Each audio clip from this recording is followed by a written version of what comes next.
Hi there. In this Tea Talk, we'll dive into the really basic stuff about complex trauma, what it is, and how it gets wired into us, especially through something called unmet needs.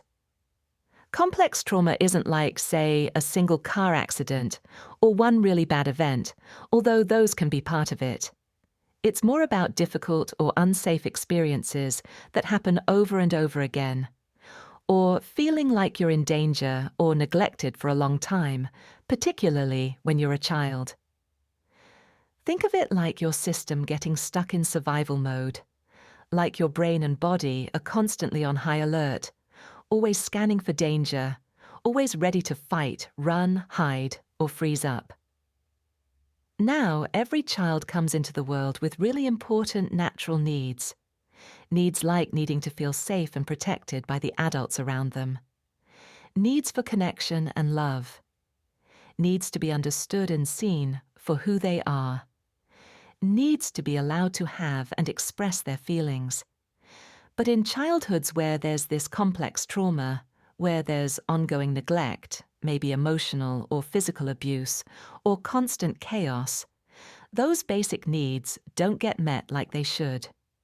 Or, what's even harder, a child might try to show their need. Maybe they cry because they're scared, or they try to connect, or they try to be themselves. And they get ignored, or shamed, or even punished for it. When a child's basic needs aren't met in this way, and they can't get comfort or help from a caregiver to make things right, they end up sitting with a lot of deep pain. This isn't just a little ache. It's emotional, and maybe even physical pain, like fear, sadness, or a deep ache of loneliness. And because no one is helping them work through it or fix the problem, that pain feels unresolved. It just sits there, building up inside. To get through that, to survive living with all that unresolved pain and those unsafe experiences, a child's brain and body develop survival strategies, or adaptations.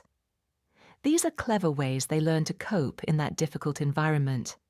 Maybe they learn to shut down their feelings so the pain doesn't hurt so much, or hide parts of themselves to feel safer, or become super independent and never ask for anything. These strategies are absolutely necessary and brilliant for getting through a tough childhood. But here's the really hard part. They stick with you. And as an adult, these same survival strategies, these ways of coping that helped you back then, end up causing big problems in your life now.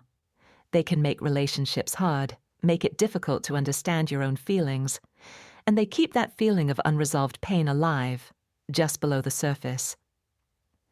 These survival strategies from childhood create a kind of inner rulebook that you're not even aware of. As an adult, you're still following those old childhood rules, and that's what causes so many problems in your relationships, with your emotions, and in how you see key things about yourself and the world in a skewed way. So, at its heart, complex trauma is about the deep, unresolved pain that comes from essential childhood needs not being met. And it's about the survival strategies we created that, while they saved us back then, make our adult lives so challenging. Understanding this is the first, most powerful step toward making things different. So, at its heart, complex trauma is about those essential childhood needs not being met, leading to deep unresolved pain, and forcing a child to develop survival strategies that, unfortunately, make life really challenging later. The hopeful news is that understanding this is the first step toward healing, recognizing that your struggles make sense given what you experienced. Thanks for stopping by. Have yourself a good one. Bye now.